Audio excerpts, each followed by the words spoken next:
नरेंद्र मोदी आणि अमित शाह या देशाच्या राजकीय क्षितिजावरनं नाहीसे झाले पाहिजेत. ही जोडगोळी ही या देशाला घातक आहे. मी इतकं खोटं बोलणारा पंतप्रधान मी माझ्या आयुष्यात आजपर्यंत कधीही बघितलेलं नाही.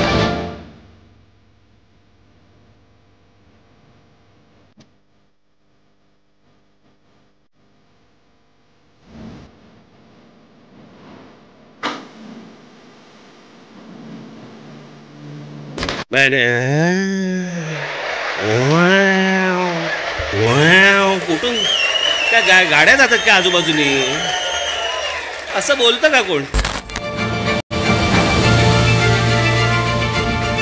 नरेंद्र मोदी आणि अमित शाह या देशाच्या राजकीय क्षितिजावरनं नाहीसे झाले पाहिजेत. या दोघांना तर नाहीच नाही, परंतु या दोघांना मदत होईल अशाही कोणाला मतदान करायचं नाही. याच पंतप्रधानांनी सांगितलं होतं की मी या देशातल्या परदेशामधनं मी पैसे आणीन. जो काळा पैसा परदेशामध्ये आहे तो पैसा सगळा मी इथे परत आणीन, भारतामध्ये आणीन.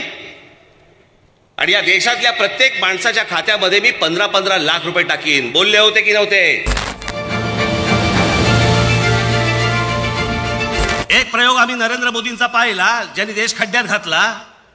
उद्या राहुल गांधी पंतप्रधान होऊ देत, आम्हाला बघू देत. उद्या जर समजा या देशाच्या नशिबामध्ये चांगली गोष्ट असेल तर त्यांच्या हातून या देशामध्ये काही चांगली गोष्ट घडू शकते. पंतप्रधान हा या देशाला पर्याय कधी होता? कोणी दिला होता? कोणीच दिला नव्हता. तुम्हाला माहिती पण नव्हतं की या देशाचा पंतप्रधान कोण होणार आहेत म्हणून. पण ही जोडगोळी ही या देशाला घातक आहे.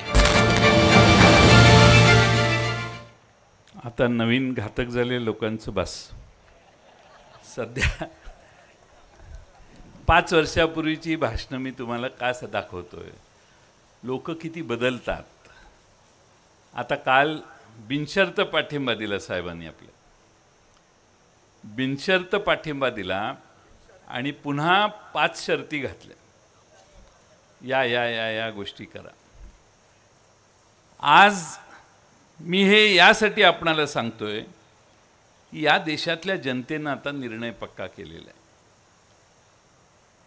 महाराष्ट्रातले 2 पक्ष फोडले.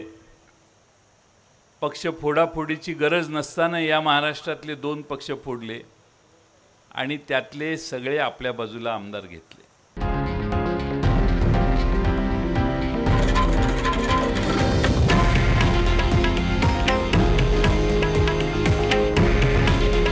हे आहे देशातील नंबर 1 न्यूज नेटवर्क आणि आपण पाहत आहात TV9 मराठी.